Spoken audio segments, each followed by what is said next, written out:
Praise the Lord. Palakpakan natin ang Panginoon, mga kapatid. Amen. Hallelujah. Hallelujah. Thank you, Jesus.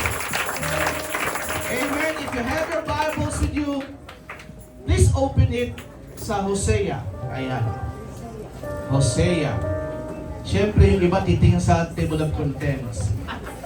Kasi hindi kabisado. At bihirang hagipin yung Hosea. Amen.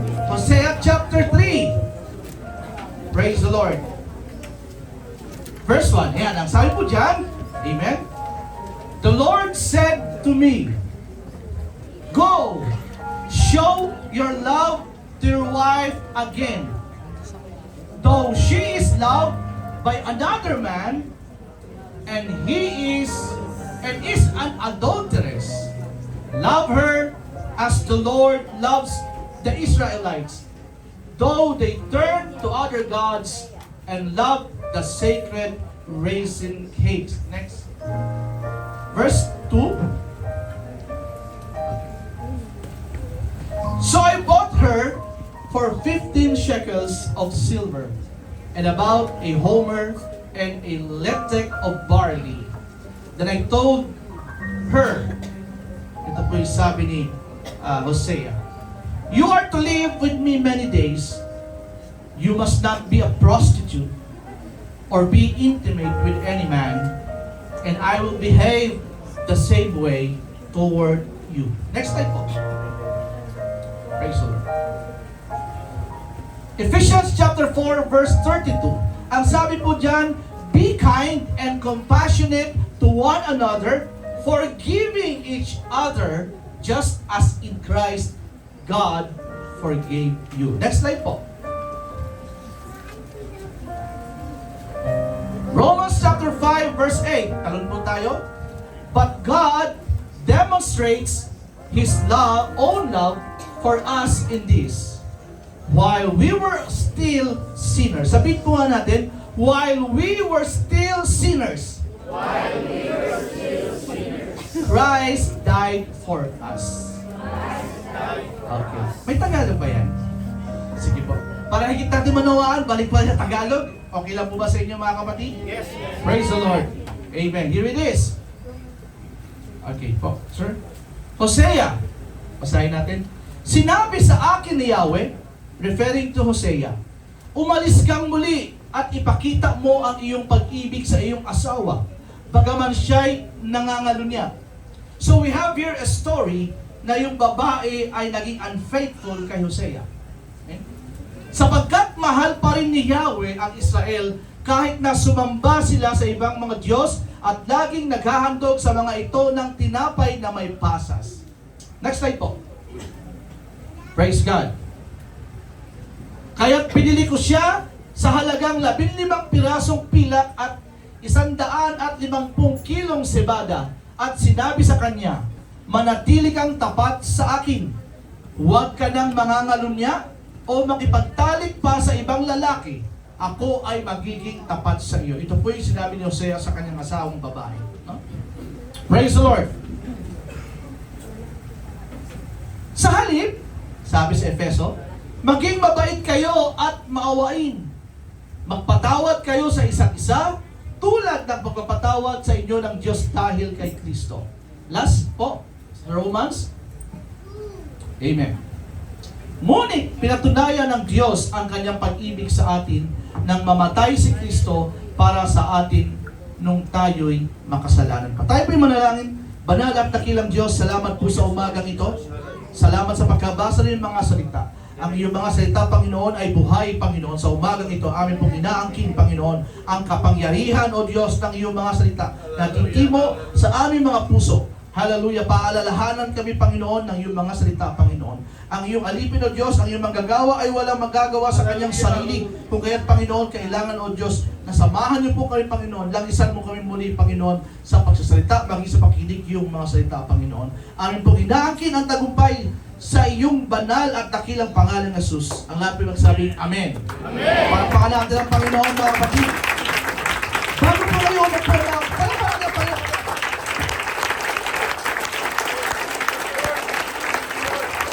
Praise the Lord, praise the Lord. Bago po kayo po mga kapatid, hayaan niyo pong dalhin kayo sa mensahe nagsasabing,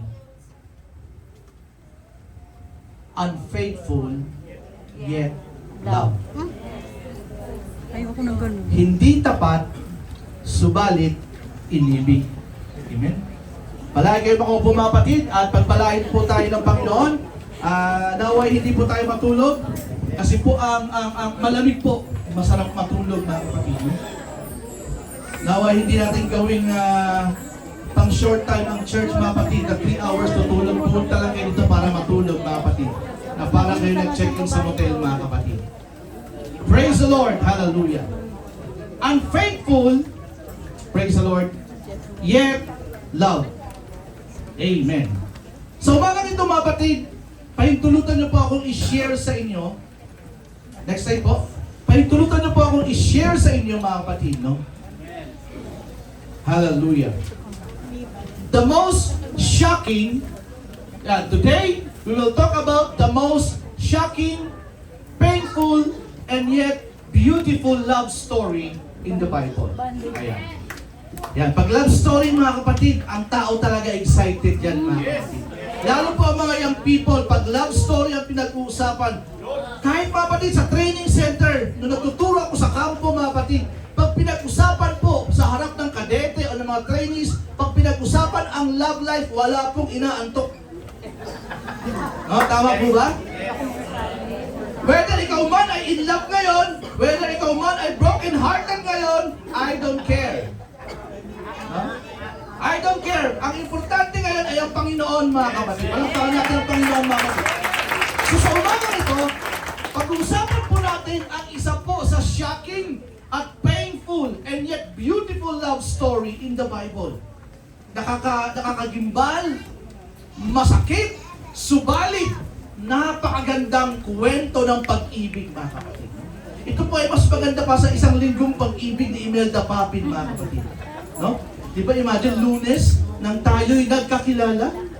Martes, nang tayo ay muling nagkita. Miyerkules, nagtapat ka ng iyong pag-ibig. Huwebes, iniibig din kita. Biyernes, ay puno ng pagmamahalan. Mga puso natin ay nag-aawitan. Sabado, Nagkatampuhan. tayo'y nagkatampuhan at pagsapit ng linggo. Iniwan ko, iniwan. Ano sa kasal? Iniwan Ako'y ko, iniwan. iniwan. May isang linggong pag-ibig ba dito? Wala, no? Pero uso minsan sa mga young people yan eh. Nagsisimula lang yan sa pa-chat-chat, no? Sa messenger, no? Hi. Gising ka ba? Kaya ang mga young people madalas inaantok or puyat, kinaumagahan. Tapos, pag hindi nabibit yung deadline sa school, sisisihin yung teacher, sabihin, teacher namin sobrang terror, ang dami pinagagawa. Hindi mo totoo yan, ang totoo, tamad kayo. Mas marami pang ginugugol yung oras sa social media. Bye. Yan mga kapatid, no? This is not a fairy tale romance. This is a story, tingnan nyo ha, of betrayal. Ang sakit pala, no? Ang sakit kaya pag ikaw ay binitray ng inyong sinisinta. Yung akala mo kayo. Biglang sasabihin niya, kamusta na tayo? Paano na tayo? Walang Be, label. sasagot mo siya, walang tayo. Walang label. Ouch. Sa buong pag-aakala mo, meron kayo. Wala pa lang kayo. Ikaw lang pala umasa. Walang label. So this is not a story of fairy tale. Pag-usapan natin ang buhay po ni Hosea. Ang pag-ibig, ang buhay pag-ibig ni Hosea ay hindi po fairy tale. It's not, not yet. May lakad yata yung operator natin.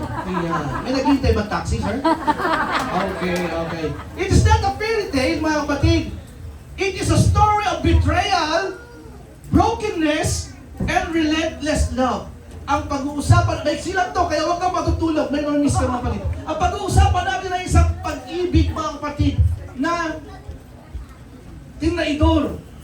Ano, betrayal sa Tagalog? Betrayal? Tinaidor, no? Pinagkanulo. Ano yun? Tinaidor! Pinaksilan. Pinagtaksilan! Pag-usapan natin yung pinagtaksilan. Sa Sakit kaya nung pinagtaksilan ka. Sa buong pag-aakala mo talagang merong kayo. Tapos magkikwento siya, minahal ko siya sobra. Binigay ko ang lahat. Pati allowance ko binigay ko. Yung tuition fee ko nga binigay ko rin sa kanya. Tapos wala pa lang kami. So it's not a fairy tale. Let's talk about Hosea and Gomer. Bihira po na mag-usapan ito mga kapatid. Ang buhay ni Hosea at ni Gomer mga kapatid. Amen. Praise the Lord. This is a story of Hosea and Gomer, a picture of God's incredible love for His people. Next slide po, sir. Praise the Lord. Hosea was a prophet. Alam natin po yan. Si Hosea po ay isang propeta ng Diyos. Amen? A man called to proclaim the truth, but God didn't just want him to preach. He want him to live out His message. Si Hosea po mga kapatid ay propeta ng Diyos, mensahero ng Diyos. Subalit hindi lamang nais ng Diyos na siya ay mangaral. Nais po ng Panginoon sa buhay ni Hosea ay isabuhay niya po ang nais ng Diyos na mangyari sa kanya. Praise the Lord. Amen. And so God asked him to do something unthinkable. So si Hosea po mga kapatid ay kinausap ng Diyos. Amen. Alam niyo ba ang sabi ng Panginoon kay Hosea? Praise God. Next slide nga po, sir. Huwag mo nga pinutin. Huwag muna. Huwag muna. Okay. Kinausap po mga kapatid ng Panginoon si Hosea. Ano po ang sinabi ng Panginoon kay Hosea? Ipaparaphrase ko lang para maunawaan natin lalo. Kinausap po ng Panginoon si Hosea ng ganito. Hosea, ligawan mo si Gomer na isang prostitute. Kakaiba, di ba? Lord, propeta ako eh. Bakit ako manliligaw ng prostitute? Parang ganito. Sinabi ni Pastor Judah kay Ismael. Ismael, halika. Nakita ko faithful ka sa Panginoon eh. Nakita ko grabe ginagamit ka sa music. Meron akong kahilingan sa iyo. Kinausap ako ng Diyos. Pastor, ano po yun? Sabihin niyo po, susundin ko. Sabi ni Pastor Judah, liga, nakikita mo yung babae doon sa kanto, yung prostitute. Gusto ko, ligawan mo siya. Gusto ko, Ismael, ipakilala mo siya kay Mama Presi at kay Daddy Tony. Ganon ang instruction ng Panginoon. What will be your reaction, sir? Tayo ka. God commanded. Si Pastor nakutos nun. Commanded.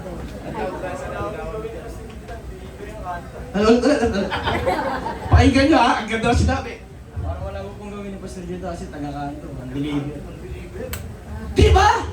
Initial reaction, it is very unusual na si Pastor Judah uutusan ang isang young people dito na ligawan. Ang sabi niya, grabe yung word niya, kanto yun pre.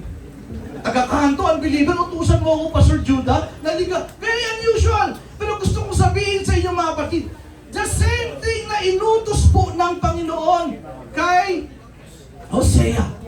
Hosea, ligawan mo si yun? Ano ba pangalan? Si Gomer! Si Gomer po ay kilalang hostess o sa palasak na terminology natin, pok-pok.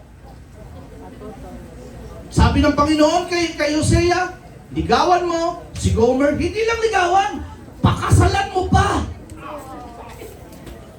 Brother Tony, inutusan ni Pastor Judah yung anak mo. Ligawan yung pok-pok sa lugar nyo sa God's will. May pok-pok pa doon? May pok-pok pa doon? Andun ba si Aubrey? Aubrey. Diba? Andun ba si Aubrey? Ang ganda-ganda ni Aubrey eh. So, sabi ni Pastor Judah, Baeng, ipakilala mo si Aubrey na isang kilalang pok-pok doon sa God's will, dalhin mo sa bahay mo. How will you react, sir?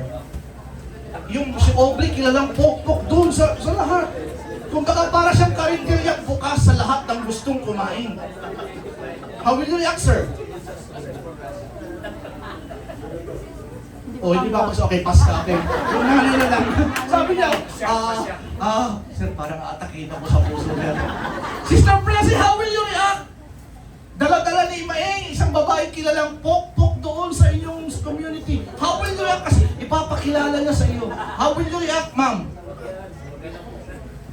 Siyempre, siguro una magugulat ako kasi kilala ko naman yung anak ko. Pangalawa, siyempre magdi-disagree ako dahil Inutos si pastor. Hindi na kaliyak, sir. Nagtakit na nakinig. Tatalo-talo na kami nito. Dinadala ko po kayo mga kapatid sa eksena kung saan yung propeta mismo ng Diyos inutusan ng Panginoon na ligawan yung prostitute. Kilalang prostitute mga kapatid at hindi lang ligawan. Pakasalan at asawahin pa talaga. Praise the Lord. Ito na po ang nangyari mga kapatid. Amen. Nung siniwang po ligawan, ito paraphrase ko lang, nung nililigawan na po ni Hosea, si Hosea po ay naging tampulan po ng katatawanan sa kanilang community. Diba? Ano ba naman yan? Di ba propeta yan? Bakit nililigawan niya itong kilalang pok-pok o prostitute na si Gomer? Niligawan niya at pinakasalan. Alam niyo mga kapatid, ito po yung eksena mga kapatid, amen, na kung saan itong lingkod ng Diyos mga kapatid. Bagamat siguro sa kanyang katauhan ay nag-a-against siya sa utos ng Diyos, pero may tiwala siya sa Diyos mga kapatid. Nagtiwala siya sa Diyos na in spite of that very unusual instruction mga kapatid, he still obeyed God. And I believe mga kapatid, nasa isip po ni Hosea na hindi naman ako uutusan ng Diyos para sa ikapapahamak ko. Do you agree? Pero napakahirap, sir. Mahirap. Diba? Mr. Joas, utusan ka ni kuya mo. Was, ayaw ko kay Cassandra. Gusto ko yung pok-pok dyan sa kanya. Sa manggahan. Ano? Eh? Yung lagi na sa sementeryo tumatambay. Total, doon ka naman lumaki eh. Ano, sabi ni Joas, sige pala. Talo-talo na. Utos mo, tol! Sige, tol! Basahin ko, tol! Diba? See, very unusual, mga kapatid. Praise God! Kasi muna, kasi. Praise God, amen. So, this was the instruction of the Lord, mga kapatid, kay Hosea, mga kapatid, amen. Praise God. So, tuloy tayo, mga kapatid, amen. Next slide po, mga kapatid. So, umagang ito, mga kapatid, may tatlong punto po akong nais ihatid sa inyo, mga kapatid. Point number 1. Praise God. Amen. Praise God. God's love pursues us even in our rebellion.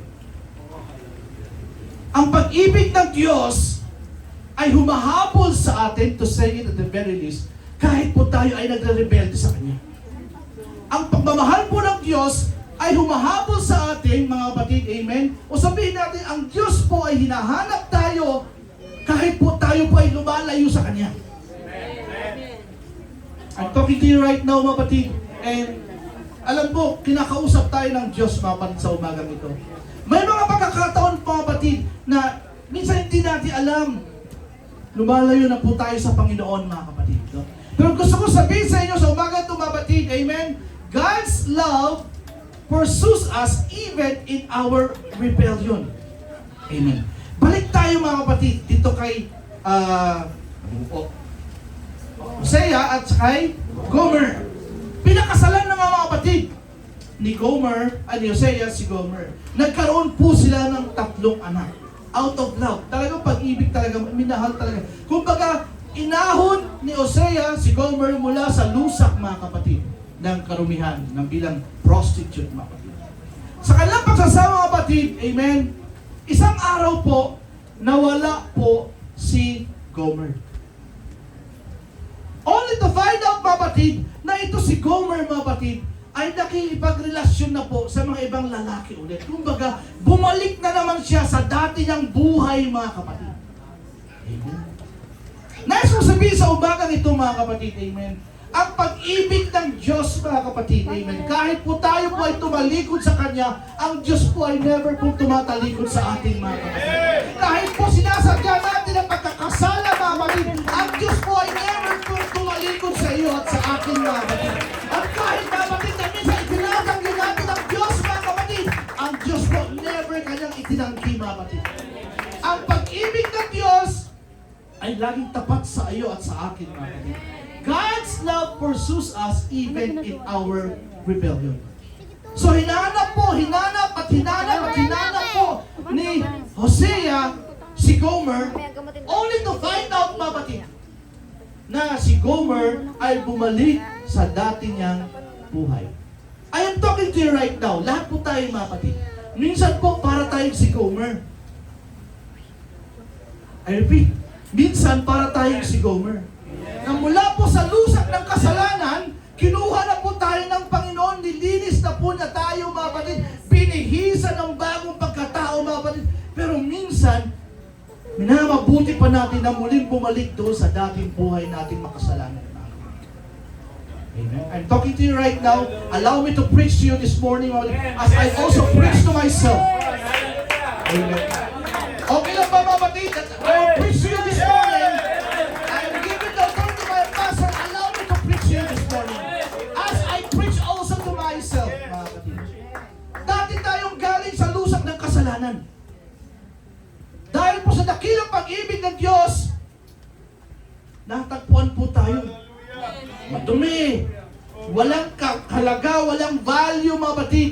Subalit nung nakita tayo ng Panginoon dahil sa kanyang pag-ibig, mga kapatid, inabot po ng Diyos ang kanyang kamay sa iyo at sa akin at sinabi niya, anak, bangon ka. Pinangon tayo ng Diyos mula sa pagkakasala, sa karumihan ng kasalanan, binihisa ng bagong buhay. Minsan po, para po tayong si Gomer. So hinanap po, mga kapatid, ni Hosea si Gomer. Bilang isang lalaking nagmamahal, ay sobrang pag-ibig po yan. Sa sanlibutan ang tawag dyan ay stupid love. Stupid. That is stupid love. Imagine prostitute. Pinakasalan mo, lingkod ka ng Diyos. At nung nawala po si Gomer, hinanap pa niya. Dahil one time, mga batid, amen. Praise God. Hallelujah. Just Gomer became unfaithful to Hosea.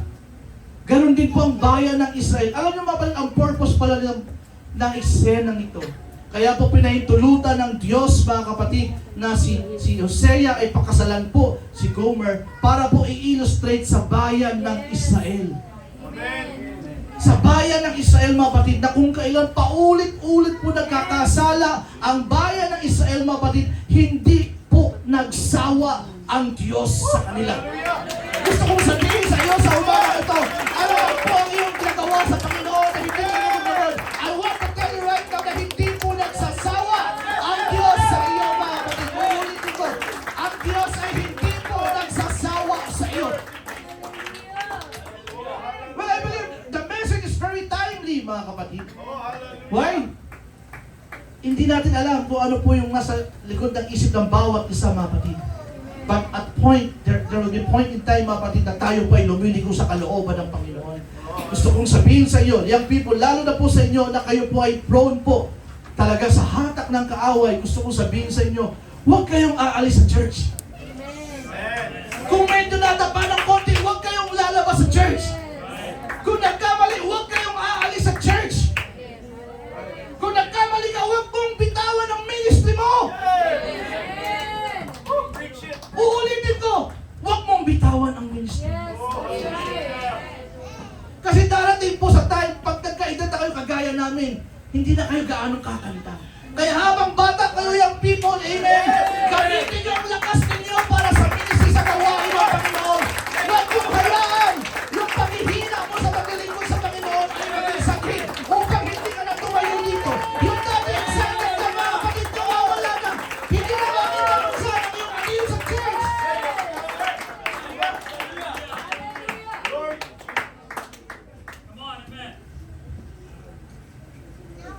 Alam niyo, mga kapatid, sa Baptist, doon po sa dati namin, hindi po uso yung long time engagement. Hindi po uso. Magkakasintahan lang kayo, pastor, pag ready na kayong magpakasal. Bakit? Ito, real talk lang po ito. Halimbawa, niligaw ang Sister Jolinda. Young people kami. Tapos nagkaroon kami ng disagreement, nagbe-break kami. Naaapektuhan ang gawain ng Panginoon. Allow me to say this with bluntly. Come on, say it. Anong kinalaman ng Diyos sa relasyon ng dalawa? Amen. Eh dati active na active kayo sa Come gawain. on, say it. Just because hindi na kayo nagkaunawaan, Right. Right. wala na excitement nyo sa gawain. Amen. Amen. Amen. Kaya ngayon people, huwag kayong magmadali. Amen. Amen. Huwag kayong magmadali. Yes. Amen. Praise the Lord. Dito sa church mga kapatid, isa lang siya ang niligawan ko. Amen. At siya rin po yung pinakasalan ko. Dito, mga young people na lalaki, ilan ang naligawan ninyo? Ha? Mga young people na babae, ilan na ba ang naging boyfriend ninyo? Diba? Hindi tayo kagaya sa unbeliever, mga kapatid. Palakpakan natin ang Panginoon na kapatid. So God love pursues us even in our rebellion. Kahit na po nagmamaktol tayo sa Panginoon, mahal tayo ng Diyos, mga kapatid. So please, kahit sa mga, I am already 50 years old, mga kapatid. Gusto ko palagi, pag na-schedule kami sa Sir Abby, natutuwa kami, mga kapatid. At least, kakanta pa kami, makapagbaka pa kami. Diba? Sabi ng awit, diba, hanggang mayroong himig, hanggat ako ay mayroong tinig, pupurihin ka, aawitan ka. Diba? So please, young people, yung kalakasan natin, ibuhos natin. Palakpakan natin ang Panginoon, mga kapatid. Amen. God love pursues us even in our rebellion, mga kapatid. Next slide po. Yan. Ayan. Sa Hosea 1, chapter 1, verse 2, when the Lord began to speak through Hosea, the Lord said to him, ito yung instruction para mas nakikita nyo, mga kapatid. Go, marry a promiscuous woman and have children with her. For like an adulterous wife, this land is guilty of unfaithfulness to the Lord. So inutusan po ng Panginoon si Hosea, pakasalan yung promiscuous woman.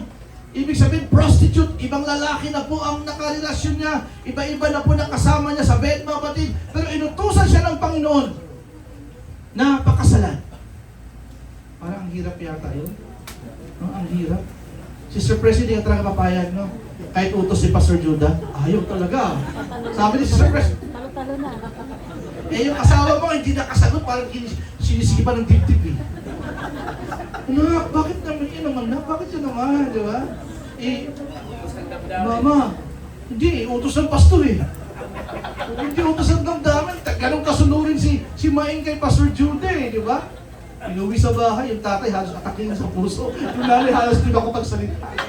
Di ba? Instruction, no? Praise the Lord. I know, hindi po tayo lahat mag-aadi. Pero maggustugan ang sitwasyon, yung napangasawa mo ay, ng anak mo ay prostitute. Wala. Okay ba sa'yo, Sister Jassy? Yung mapapangasawa ng iisa mong anak, prostitute doon sa Southville. Kilala ng mga padjak boys, kilala ng tricycle boys, kilala ng mga jeepney driver na talagang okay lang ba sa'yo? Tatalunan ko mga pastor. Ha? Talo-talo kami ni pastor. Magag-aaway mo si Pastor. Kasi ang hirap talaga, no, sa kaisipan ng ordinaryong tao. Bakit naman, Pastor, sa dami-dami ng babae, bakit naman yung prostitute? Talo mo na kabe. Pero yun po, inutos ng Panginoon kay Hosea. Tandaan po natin, ang kaisipan natin ay hindi po kaisipan ng Diyos. Amen?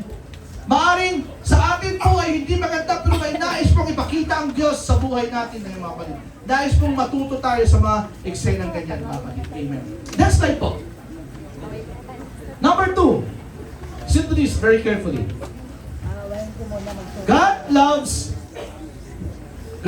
restores even the most broken people. God loves to restore. Sorry yan. God loves to restore even the most broken people.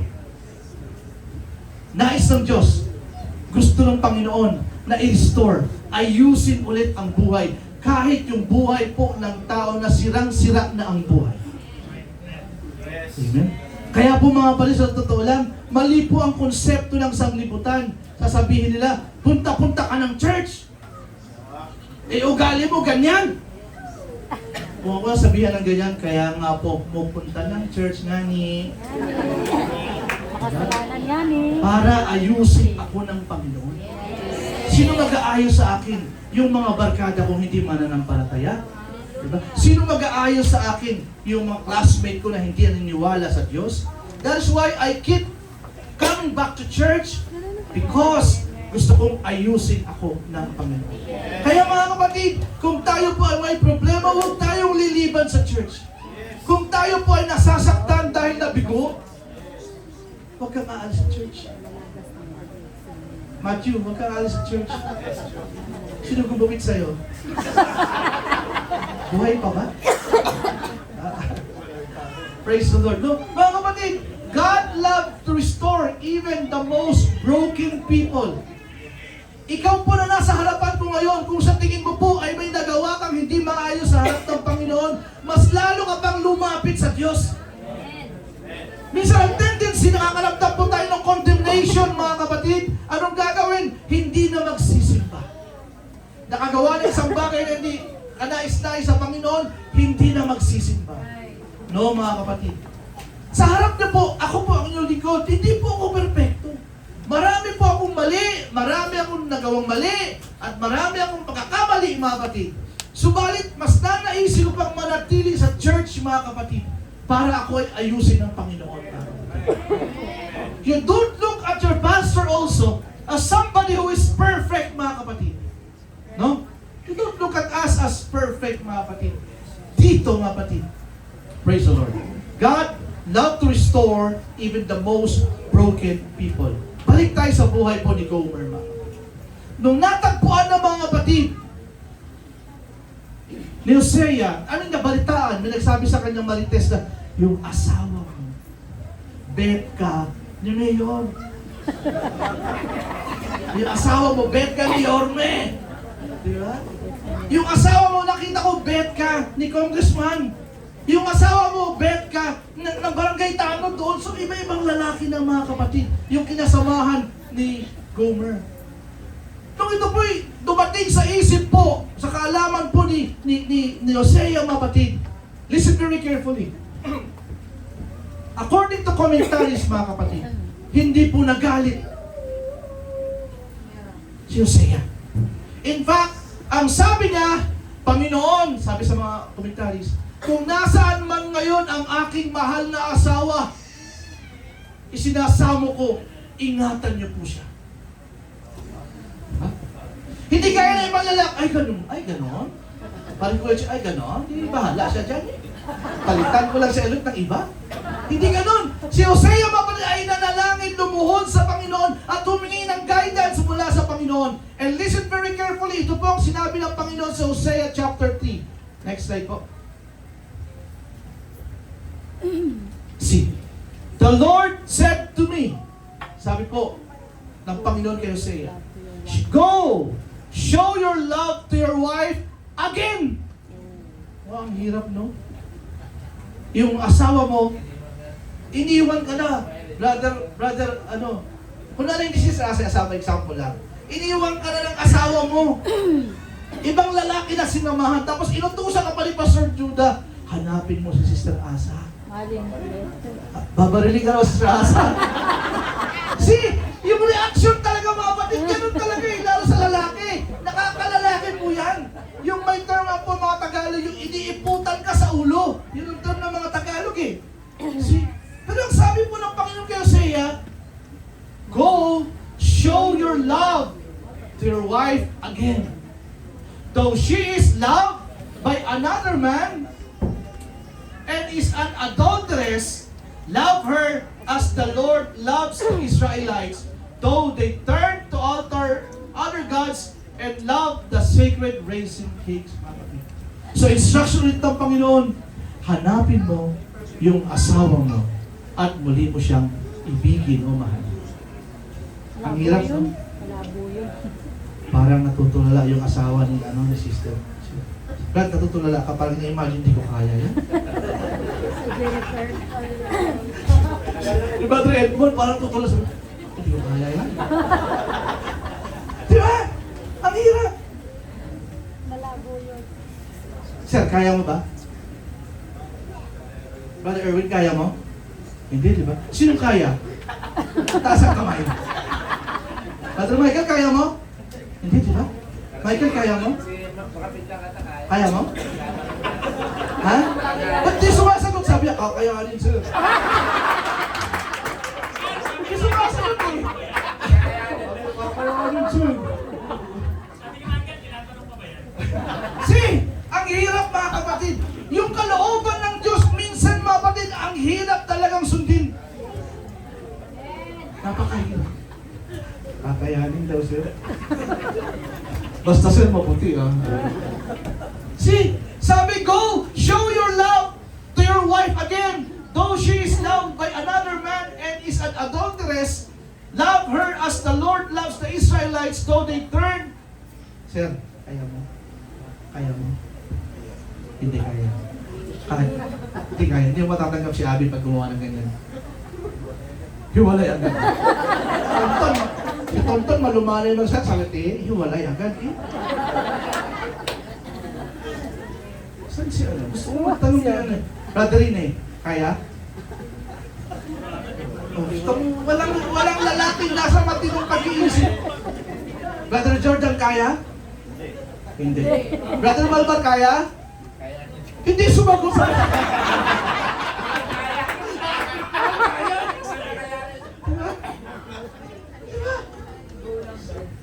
Go, sabi niya, support lang. See, tignan nyo kapatid, ang kaloob, ito gusto kong maintindihan natin sa umagang ito. Ang kalooban ng Diyos, minsan masakit. Pero may nais na ituro ang Diyos sa atin, mga kapatid. Hindi, syempre. Takot ko lang dyan. Si Brother Buboy, ano si Brother Buboy? Kaya, sir?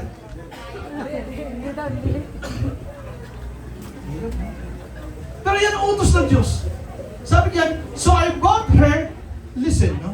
So I brought her to 15 shekels of silver and about a homer and a leptek of barley, mga kapatid. Alam niyo mga kapatid, ito na. Next slide po. Praise God. For you know that it was not with perishable things such as silver or gold that you were redeemed, but with the precious blood of Christ. Nung nalaman po mga kapatid ni Hosea na ang kanyang asawa po mga kapatid, itong pinakamasama mga kapatid nangyari sa asawa niya, naging slave po si Gomer, at nakita po sa palengke mga kapatid na ibinibenta bilang slave mga kapatid. Siguro kung ibang tao yun, sasabihin niya, mabuti nga sa'yo. Diba? Pero anong ginawa mga kapatid? Deserve, diba? Pero ang ginawa po ni Hosea mga kapatid, hinanap niya po si Gomer nung nakita niya po sa merkado o sa palengke na binibenta na parang slave mga kapatid. Ano pong ginawa ni Hosea? Tinubos niya po. Lahat niya po ng perang inipon na pinaghirapan niya, tinubos niya po. Ganun po tayo kamahal ng Diyos. Tayo po ay alipin ng kasalanan, alipin ng bisyo. Young people, you may be alipin ng pornography, mga kapatid, I am sure. May mga young people dito na alipin ng pornography. The Lord still loves you. Yes. Ulitin ko, mahal po tayo ng Diyos. Kagaya po ng ginawa ni Hosea mga kapatid, nung nakita niya po yung kanyang asawang si Gomer mga kapatid ay binibenta bilang alipin, what she did? Tinubos niya mga kapatid. Share ko lang po mga kapatid, no? Bago tayo magtapos. Meron po kaming kasamahan na siya po ay loyal husband, no? Sa pagkakaalam ng kanyang asawa. Yung pala mga kapatid, na-reveal po yung kanyang kwento, sir. Meron po siyang 7 taong anak na lalaki sa ibang babae. Paano po na-reveal? Isang gabi po, nagiinuman po si sir, kasama yung ibang tropa mga kapatid. Nung itong kanyang other woman na sa ibang babae mga kapatid, bigla po siyang pinahiya sa harap ng kanyang mga kasamahan. And to cut the long story short mga kapatid, nabaril niya po yung babae. Namatay po yung babae. Ang worst mga kapatid, nabalita po sa unang hirit. Yung wife niya, wala pong kaalam-alang empleyado ng Manila City Hall. On that morning, Nanonood po, habang nagbe-breakfast yung wife niya, kasama yung kapwa-empleyado sa City Hall ng Maynila, nanonood po sila ng TV. Na-flash po sa unang hirit. Nakita po yung asawa niya, nakakulong sa presinto. Ayun yung kwento. To cut the long story short, kami kasi mapalit, rumispondi kami doon, pumunta kami sa kulungan. Naabutan namin yung babae, sir. Dumating po yung babae. Abi, walang ibang salita na ginawa yung babae. Yung asawa. Lumapit lang po yung sir namin sa may selda, yung wife kumuha po ng towel, pinupunasan ng mukha ng kanyang asawa. Not even a single word, wala po siyang sinabi sa kanyang asawa. Ganun po yung pag-ibig na nais i-portray dito, mga batid. Amen? No? Si Hosea, mga batid, pagkakita niya po kay Gomer, mga kapatid, amen, wala po siyang ibang sinabi. Bigaon ka karon, bigaon ka gilid. Maayos sa imo, walang ganun. Bagkus, kinausap po ni Hosea, yung nagbebenta, magkano po itong presyo niya, babayaran. Amen. Palakpakan natin ang Panginoon, mga kapatid. Amen. Hallelujah, hallelujah, hallelujah, hallelujah. Praise God. Amen. Sa umagang ito, mga kapatid, this will be very short, mga kapatid. May mga pagkakataon na nakakagawa tayo ng mga bagay na hindi kalooban ng Diyos. At minsan yun po ay nagpapahina sa atin. No? Akala niyo po sa amin, ako, Pastor Joa, Pastor Judah, Mr. Joash, baka akala niyo po sobrang tibay namin. Hindi po. We have our weaknesses also. But salamat sa Panginoon dahil may biyaya ang Diyos, mga kapatid. Sa biyaya lamang po talaga ng Diyos kami umaasa, mga kapatid. May mga kakulangan, may mga kahinaan, mga kapatid, amen. Pero sa biyaya lamang po ng Diyos kami umaasa. Sa lahat po sa atin, mga kapatid, sa biyaya lang tayo ng Diyos kakapit, mga kapatid. Nangihina ka sa umagang ito, sa tingin mo, malayo ka sa Panginoon, may biyaya ang Diyos, mga kapatid. Lapit tayo mamaya sa altar, mga kapatid. Lapit tayo. Makikonnect tayo ulit sa Panginoon. Kung yung ministry mo dati na sobrang init mo, kapatid, amen, ngayon po napapabayaan mo na may biyaya ang Diyos mo. Alamin natin kung ano ba ang dahilan. Bakit ka nanlamig? There must be a reason for that, mga kapatid. May reason. May reason. At ang reason na yan, mga kapatid, ikaw lang po ang nakakaalam. Palakpakan natin ang Panginoon, mga kapatid. Amen. Next slide po. The third point, mga kapatid. God's love calls us to radical forgiveness. Ang dakilang pag-ibig ng Diyos. Amen. Ang naghahatid sa atin po sa kanyang pagpapatawad, mga kapatid. Amen. Praise the Lord. Next slide po. Amen. Sabi diyan, Then I told her, you are to live with me many days. You must not be a prostitute or to be intimate with any man, and I will behave the same way for you. Ito po yung sinabi ni Hosea, mga kapatid, kay Gomer, mga kapatid. Matapos siyang tubusin, mga kapatid, si Gomer, ito lang pong sabi niya. Then I told her, you are to live with me many days. You must not be a prostitute or be intimate with any man, and I will behave the same way toward you. Gusto ko pong invite yung undivided attention, mga kapatid, please. Sa bawat pagkukulang natin, mga kapatid, sa bawat pagkakasala natin, mga kapatid, ang Diyos po ay hindi po naglilista ng pagkakamali natin. Ang Diyos po ay mahabagin, mga kapatid. Sa bawat pagkukulang mo, kapatid, ang Diyos po ay hindi magkukondem sa iyo, mga kapatid. Gusto kong maramdaman natin ngayon sa umagang ito ang dakilang pag-ibig ng Diyos. Ang dakilang pag-ibig ng Diyos, mga kapatid, ang siya lamang personally, ang kinakapitan ko, mga kapatid, sa mga times, mga kapatid, na ako po'y pinanghihinangan, mga kapatid. Salamat at may Diyos na who can look past all my fault, mga kapatid. Sabi nga ng awit, mga kapatid. Salamat po na merong Diyos na hindi po nagtatanim ng galit sa iyo. Amen. So young people, kung ang reason ba ng panghihina mo sa ministry is that you did something wrong with God or against God, I want to paalala sa iyo na ang Diyos po ay hindi po nagtatanim ng galit sa iyo. Hinihintay ka lang ng Panginoon na lumapit. And if you have time later, mga kapatid, punuin po natin ang altar mamaya, mga kapatid. So, then I told her, sabi po ni Hosea, you are to live with me many days. So kumbaga sinasabi ni Hosea dito, hindi na tayo maghihiwalay. No? Magsasama na tayo habang buhay. Sabi niya, you must not be a prostitute or to be intimate with any man and will behave the same way toward you. Kumbaga, magsasama na tayo, hindi kita iiwan, wala nang iwanan ngayon. Amen. Napaganda po ng attitude po ng church na ito, mga kapatid, actually. Dito ko naramdaman, mga kapatid, honestly, na ang mga tao dito ay genuine po nagmamahal sa bawat isa. Honestly. Dito ko po naramdaman na genuine yung pagmamahal at concern ng bawat isa sa bawat isa. Amen. Hosea did just buy back Gomer. Hindi lang po basta binili o tinubos ni Hosea si Gomer, mga kapatid. He forgave her. And he restored her as his wife.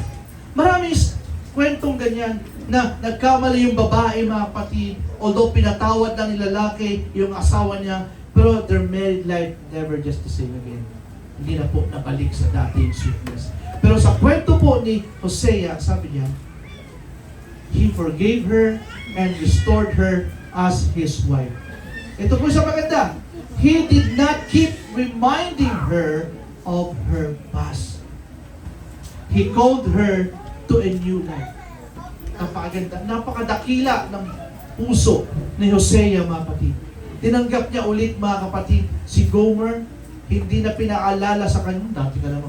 Minsan kasi ang tao ganyan pag nag-aaway. Naalala mo noon? Dahil ang babae, hindi lang hysterical, pero historical. Naalala mo noon? 20 years na yung ano ba naman? Hindi, naalala ko ngayon! May ganun ba dito? Ako, pasalamat ako sa misis ko, hindi siya ganun. May mga pagkakamali tayo na nagawa, nasaktan mo. Sino ba dito? Sana walang ganun, walang ganun dito. Sa kabilang church. Perfect tayo. Perfect tayo, walang ganun dito. No? Naway walang ganun dito. Yung pag nag-aaway kayo, binabalik yung nakaraan. Sasabihin, alala mo nung ganito? Ha? Diba? Kundi dahil sa si Gomer po ay tiningnan po ni Hosea na bagong wife niya, mga kapatid. Clean slate ulit, mga kapatid. Clean slate, mga kapatid. Palakpakan natin ang Panginoon, mga kapatid. Amen. This is true forgiveness. Ito po yung totoong pagpapatawad. No? Alam niyo, mga kapatid, ang church na ito, kaya tayo tumitibay lalo because we know how to forgive. Yes, amen. We know how to forgive. May mga na-offend tayo, may nakaka-offend sa atin, but we know how to forgive. Praise the Lord. Amen. Marami na tapos, mga kapatid. Amen. This is true forgiveness, not holding past sins against someone, but offering grace and restoration. Ni-restore po ni Hosea si Gomer sa dati ang kalalagyan ng kanyang pinakasalang asawa, mga kapatid. No? Praise the Lord. Nagalit ka ba kay Tonto na wala cellphone niya? Lalo mo siyang minahal? Pinakalmo. So napagod siya nung kinalma mo? Praise the Lord. Yan ang maganda, mga kapatid, pag may partner ka who knows how to comfort you.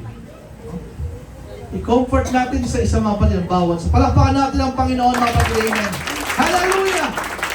If we have experienced this kind of love from God, how can we withhold forgiveness from others? Ganun po tayo tinignan ng Panginoon, mga kapatid. Makasalanan, pero pinatawad ng Diyos. At yamang pinatawad po tayo ng Diyos, sino po tayo para hindi po magpatawad sa iba? Baka po may kapatid kayo na hindi nyo kayang patawarin. Baka may kamag-anak kayo na hindi nyo kayang patawarin hanggang ngayon. Isipin po natin ang dakilang pag-ibig ng Diyos na dapat sana hindi po tayo karapat-dapat sa kanyang pagpapatawad. Subalit, pinatawad magpatawad tayo. Every time ako makakaramdam ng galit, may naka-offend sa akin, pag naaalala ko po yung pagpapatawad sa akin ng Panginoon, naiiyak po ako, mga kapatid.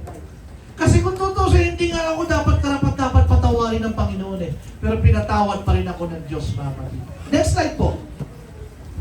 Amen. Tingnan nyo. See? Nakita po ni Hosea, si Gomer, na binibenta po bilang slave. Binayaran niya, mga kapatid.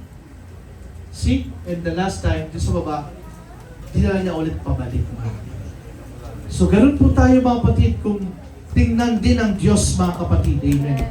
Nakita niya po tayo dati ba kasalanan, pinatawad tayo ng Diyos, inaring ganap, binigyan po ng magandang bukas at magandang buhay, mga kapatid.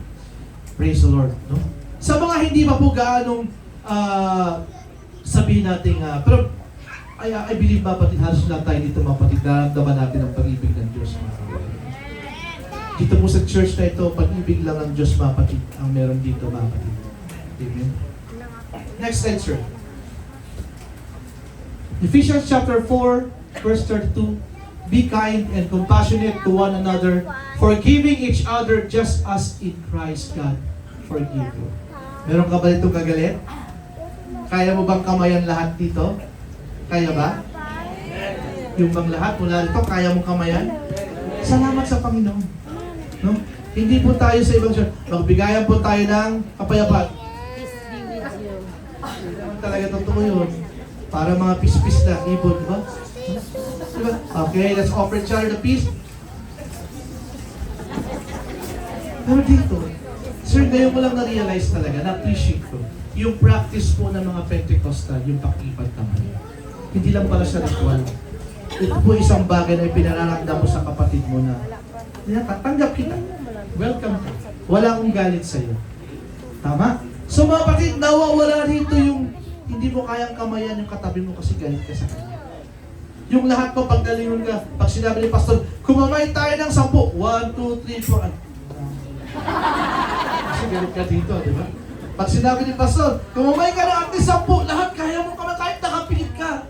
Wala kang pipiliin, mga kapatid, no? Sabi diyan, be kind and compassionate to one another, forgiving each other just as in Christ God forgave you. Taas po ang kamay ng pinatawad ng Panginoon. Taas po. Paano yung iba? Hindi kayo pinatawad? Patingin nga. Gusto mo makita, paano iba? Makasalanan? Hindi kayo pinatawad? Hindi kayo Yes. Baba na po. Ibig sabihin, mga kapatid, kung tayo po ay pinatawad ng Panginoon, mga kapatid, ang pagpapatawad din po ay hindi po mabigat sa atin.